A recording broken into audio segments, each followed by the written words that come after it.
Bom dia a todos. Eu sou Josiane Vaz, psicóloga, psicoterapeuta psicanalítica, mestre em Psicologia do Desenvolvimento Humano e docente do Instituto Horizontes. E hoje eu vou falar um pouco sobre a questão do idoso nesses tempos de pandemia. Eu gostaria primeiramente de agradecer à doutora Sulamita Santos Cabral, presidente do Instituto dos Advogados do Rio Grande do Sul, e as doutoras Liane Bestetti e Ana Lúcia Piccoli, coordenadoras do Grupo de Estudos de Direito da Família do IARGS, pelo convite. O ano de 2020 chegou com a notícia de uma pandemia que mudou a rotina de milhões de pessoas em todo o mundo. Nós não estamos vivendo um momento que é único nas nossas vidas. Ao estudarmos a história da humanidade, estudamos vários períodos de guerras, as pandemias anteriores, como a gripe espanhola, mas nunca imaginamos que nós estaríamos em algum dia vivendo história, fazendo história, o que é muito diferente de estudar. E nesse momento da história da humanidade, a insegurança frente à pandemia do coronavírus nos fez viver o que Freud, lá muito atrás, já havia chamado de miséria psicológica das massas, onde o risco de nos cristalizarmos nesse estado, ele se dá quanto mais alto for o grau de homogeneidade mental, já que os nossos vínculos sociais se estabelecem principalmente pela identificação dos membros entre si, que vai gerando um estado de influência recíproca nos diversos meios que a gente circula. Nós nos sentimos obrigados, nisso, por um tempo que a gente não sabe bem qual não tem nenhum controle, a abrir mão de muitos dos nossos ideais civilizatórios, vivendo essa miséria psicológica, vendo muitas das nossas singularidades esvaziadas e submetidas a uma unificação do desejo, das escolhas e dos modos de assimilação do que a realidade nos impõe. E aí eu me pergunto, nisso, como é que ficam os nossos ou nós idosos que a priori somos mais vulneráveis a tudo o que implica esse momento?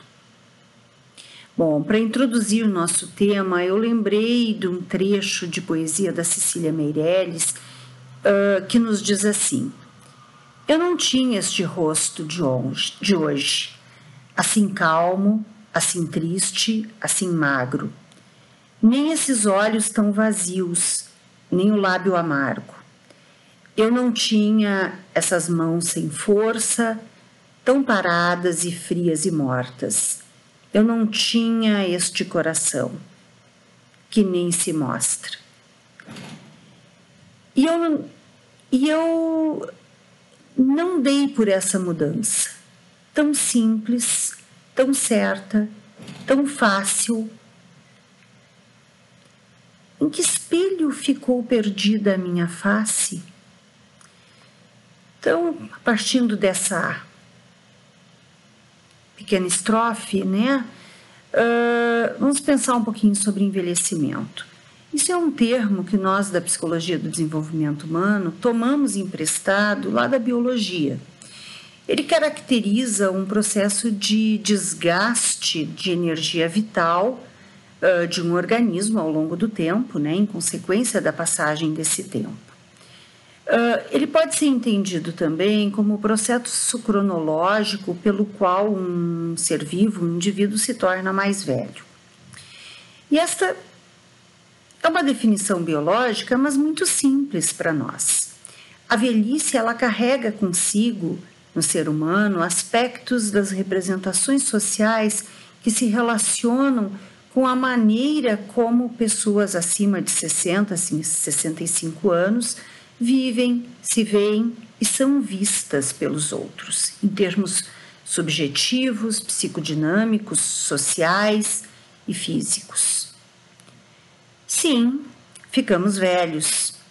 E esse é o nome real para ser dado, já que se passou por esse processo cronológico de amadurecimento. Mas convenhamos, né? Quem é que vai querer dizer que é velho com tantos adjetivos que não representam mais os idosos dos dias de hoje? Aí criamos nomes bonitos, assim como melhor idade, terceira idade, idoso jovem, dentre outros, né, para tentar amenizar a ideia do velho. A maioria das pessoas não quer se identificar com a palavra velho ou idoso, porque isso implica assumir uma imagem ainda negativa em termos sociais, esvaziada de atributos positivos.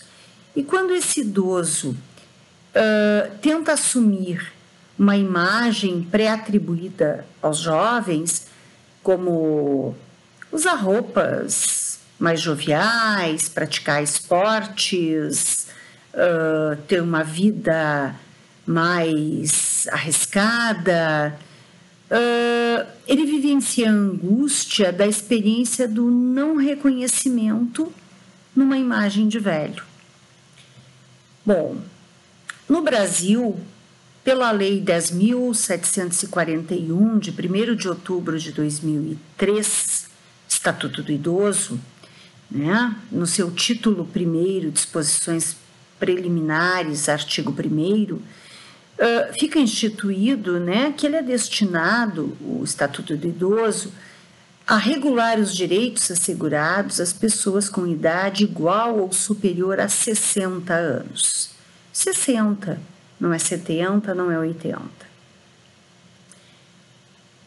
E de acordo com o censo de 2018 do IBGE, o Brasil já tinha, né, em 2018, mais de 28 milhões de idosos, 13% da população, o que ainda não parece assim um percentual tão significativo. O dado importante aí é que o censo já prevê que nas próximas décadas esse número irá mais do que dobrar, equiparando, né, essa parcela de idosos com a parcela de adultos jovens ainda produtivos. Então, voltando para a pandemia, né? Ela impôs um confinamento bem mais rigoroso aos idosos, já que a faixa etária após os 60 anos é classificada como grupo de alto risco para o Covid-19. O isolamento ele aumentou os sintomas de ansiedade, de depressão nessa faixa etária, tanto de pessoas que já tinham essas comorbidades, como de pessoas que, a partir do isolamento, passaram a se mostrar mais ansiosas, angustiadas, com compulsões alimentares, compulsões por compras, síndrome de pânico, depressões maiores, e isso tudo muitas vezes negligenciado pelos familiares ou até pelos próprios idosos. Isso é por causa da pandemia, depois passa, vai passar. Isso tudo gera sofrimento. É muito sofrido estar num estado desses. Bom, em função disso, no dia 1º de maio desse ano, a Organização das Nações Unidas publicou um relatório sobre os impactos que o Covid-19 tem causado nas pessoas idosas. Trata-se de um documento que apresenta análises e recomendações mundiais para toda uma população que vem enfrentando com muito medo e um sofrimento incalculável né? Isso tudo por ser mais velho. Medo de morrer, de adoecer gravemente, sofrer, porque é uma doença que gera muito sofrimento físico e emocional. A realidade advinda dessa pandemia fez com que as pessoas mais velhas, em uma grande maioria, começassem a pensar muito na morte, muito mais na morte. No pouco tempo ainda que tem de vida, fazendo cálculos. As doenças mentais também estão no centro das preocupações da ONU. Então, o documento menciona ainda, além disso, as dificuldades reais que essas pessoas mais velhas ainda têm para acessar plataformas digitais de comunicação, o que deixa elas mais angustiadas, e que pode acabar impactando em isolamento maior ainda aos que estiverem nessa situação. Numa época em que o recomendado é justamente a ausência de contato físico, que o contato só pode ser dessa forma. Por essa razão, a ONU salienta a importância, né, de que se faça esforços sociais para que as barreiras criadas pelo distanciamento físico, pelas dificuldades digitais, sejam superadas junto aos idosos. E aqui salientamos a importância que se busque contato com os mais velhos. Quem são os nossos mais velhos? Como podemos contactá-los? Usar nossa criatividade para isso. Fazer contato de voz por chamadas telefônicas, que ainda é um meio mais acessível aos nossos idosos, ou para aqueles que já conseguem usar os recursos que estão mais conectados aí ao mundo digital, né? Pelas plataformas e aplicativos, seja a gente da família, pedir que amigos o façam, que conhecidos o façam, e usar outros meios como aquele abraço na cortina plástica que viralizou na internet da avó no Dia das Mães que queria muito ver os netos, colocar a mesa ao ar livre no jardim da casa para poder ter algum contato com seus idosos, eles chegarem na janela do prédio e a família se reunir embaixo para conversar, cantar, mandar abraços, enfim, né?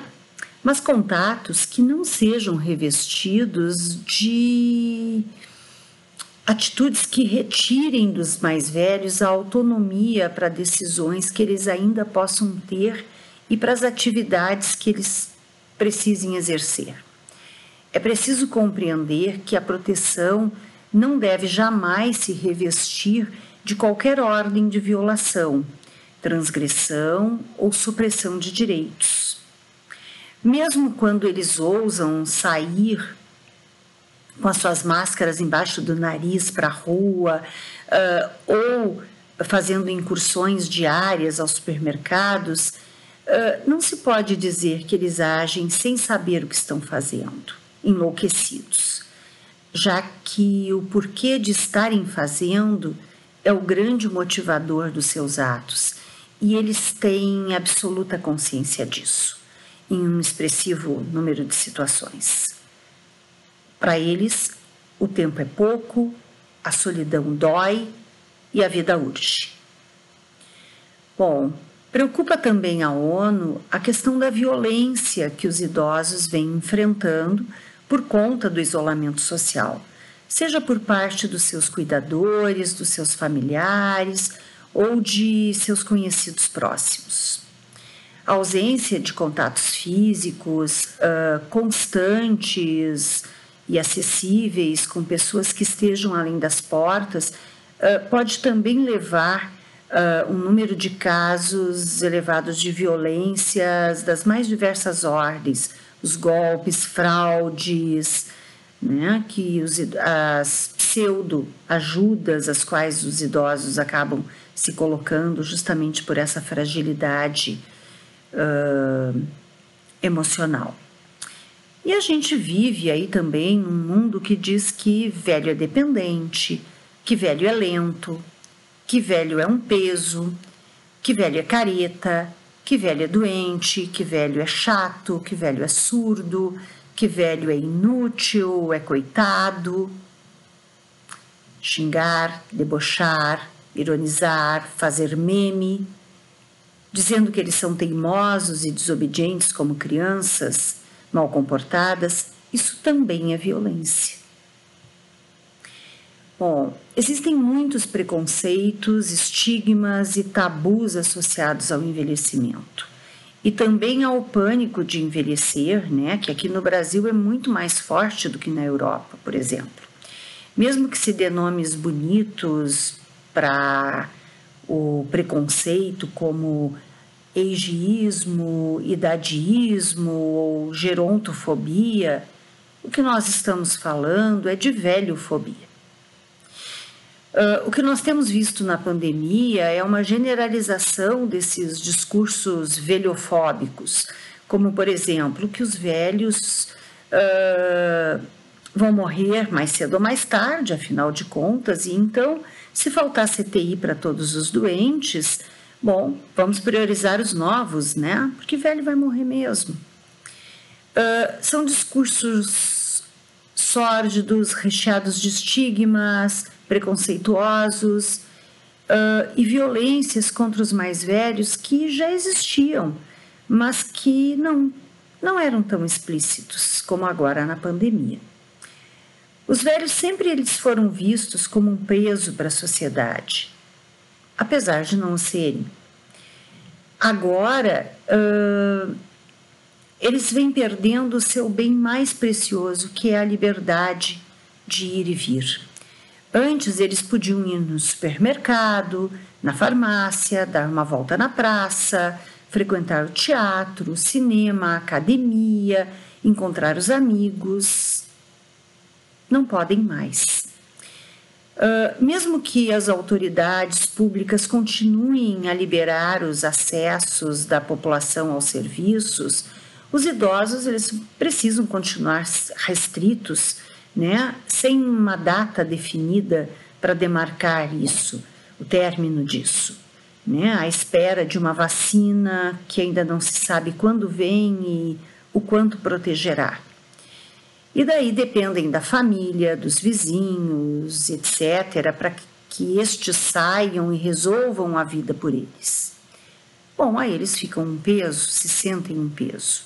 Para muitos isso é vivido como uma morte antecipada, né? Uma morte simbólica. Eles não se sentem vivos, úteis, amados, cuidados, ou podendo até cuidar da gente. Quantos idosos no Brasil, com as suas aposentadorias, cuidam, sustentam as suas proles, bancando filhos, netos, né? Aqui no Brasil, via de regra, são os filhos e netos que vão morar na casa ou que ficam morando na casa dos pais idosos. E mais raramente o contrário, acolhendo os idosos nas suas casas. O maior índice de violência registrado nas delegacias de idoso está dentro de casa.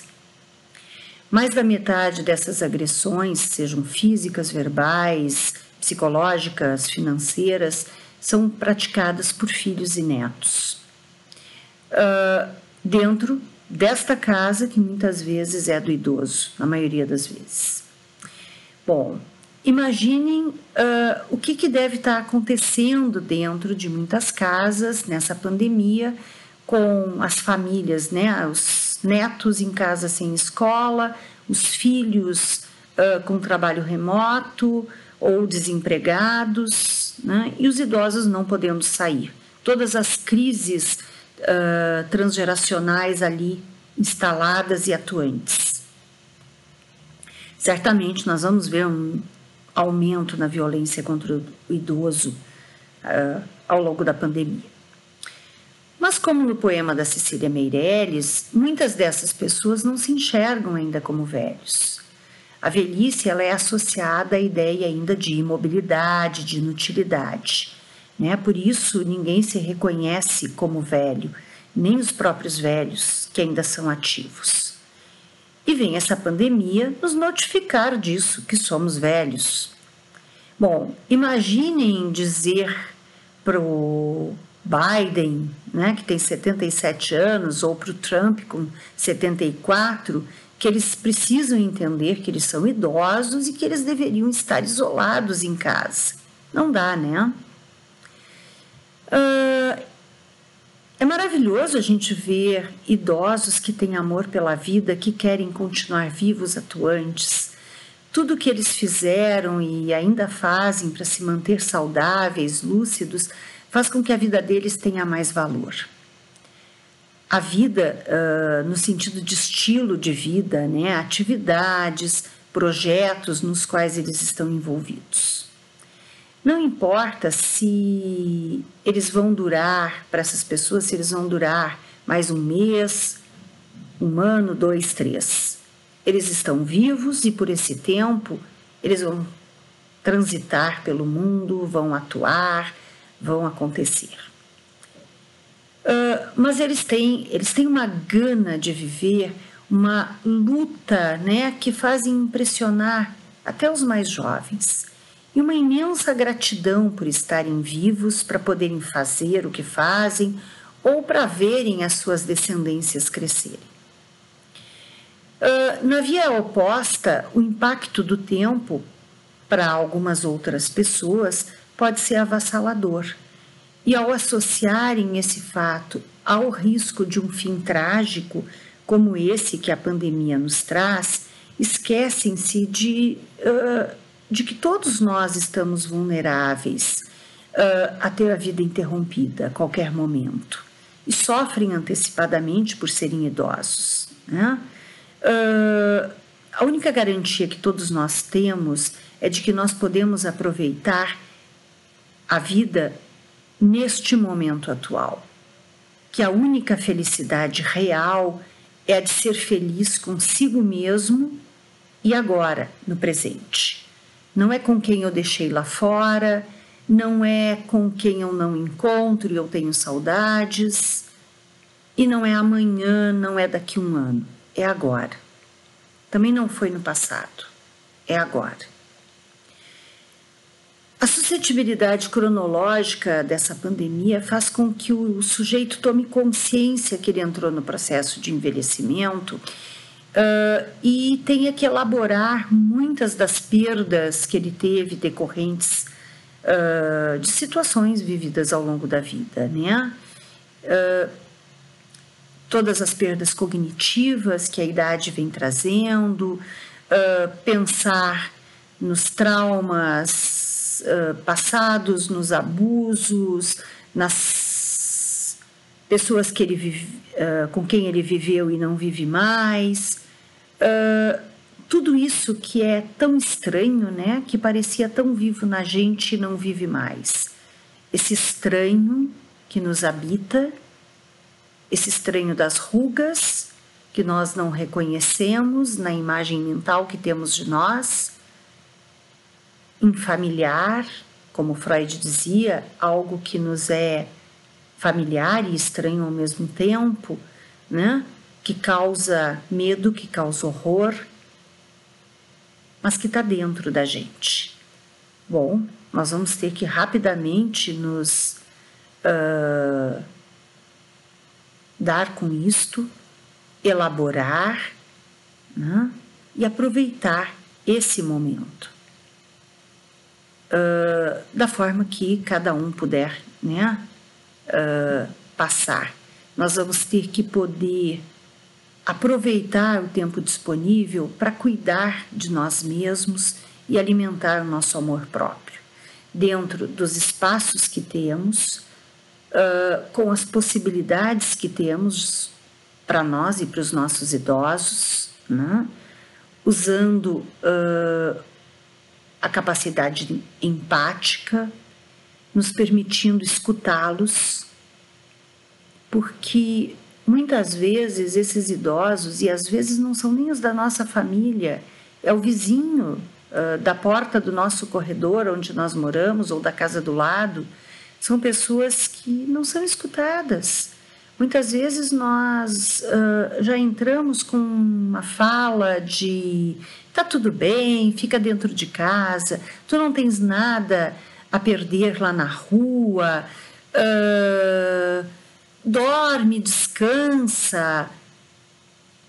Não, as pessoas querem contato, querem vida, querem conversa e querem poder criar. Então vamos usar a nossa criatividade, né? Usar esses pequenos espaços onde nós convivemos, trabalhamos ainda ou não, de forma mais produtiva. Vamos nos permitir hobbies que temos, que desenvolvemos, ou aqueles que nunca pudemos ao longo da vida, que fomos deixando para outro momento. Vamos aplacando a nossa solidão com as plantinhas que nós cuidamos, com algum pequeno animal que temos em casa. Outro dia eu estava lendo um artigo de um neurocientista americano que faz pesquisas na área justamente de solidão. Ele diz que 1 a cada 5 americanos sofre de solidão intensa e que isso agrava à medida que a idade vai se estabelecendo, e que ele chegou à conclusão que a solidão é mais grave para a saúde que a própria obesidade e o tabagismo. A solidão faz com que as pessoas morram mais rápido, com que as pessoas percam a graça de viver. Então vamos viver dentro do que é possível, dentro dos territórios que temos, dentro dos convívios, com os materiais que temos. Vamos estudar, aprender alguma coisa nova, vamos nos exercitar dentro do metro quadrado que tenhamos dentro de casa para isso, né? E, bom, um dia isso passa, tudo passa. E quem já viveu muito sabe que tudo passa. Passam-se amores, passam-se sonhos, se troca por outros, né? Pessoas, como eu disse antes, se refloresta a vida. O medo, a angústia, o ficar agarrado a lutos ou a tentativa de negação disso tudo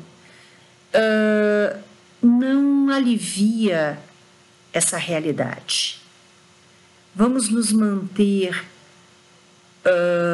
unidos, sim, ninguém larga a mão de ninguém, né? Mas não permitindo que a tristeza, aquela patológica, tome conta de nós. Vamos deixar lugar para a tristeza, aquela saudável, de ouvirmos uma notícia e nos entristecermos momentaneamente, de nos preocuparmos com as pessoas que estão aí padecendo ainda nos nossos hospitais, né, com essa nova onda na Europa, mas não deixar isso fugir do nosso controle. Nós não estamos nessa situação. Não vamos viver isso junto e deixar os nossos idosos viverem isso junto. Alguns hábitos, né, cotidianos ajudam a gente a minimizar isso. Estabelecer uma rotina, pelo menos uma rotina mínima, com horário para acordar, para se alimentar, se exercitar, horário para dormir. Tudo isso é importante, né, para que a gente tenha a sensação de que a gente está, pelo menos, administrando a vida da gente. Horário para trabalhar, quem ainda trabalha de forma remota ou está trabalhando nesse momento a nível presencial. Se permitir, né, sentir emoções, lembrar de emoções favoráveis, rir, lembrar de coisas engraçadas, rir, sentir até saudade como gostosa olhar fotos, pensar que talvez estejamos, mesmo que com rugas melhores do que em tempos atrás, né? Olhando as nossas fotos e pensando como é que a gente tinha coragem de cortar o cabelo de determinadas formas ou de usar determinadas roupas.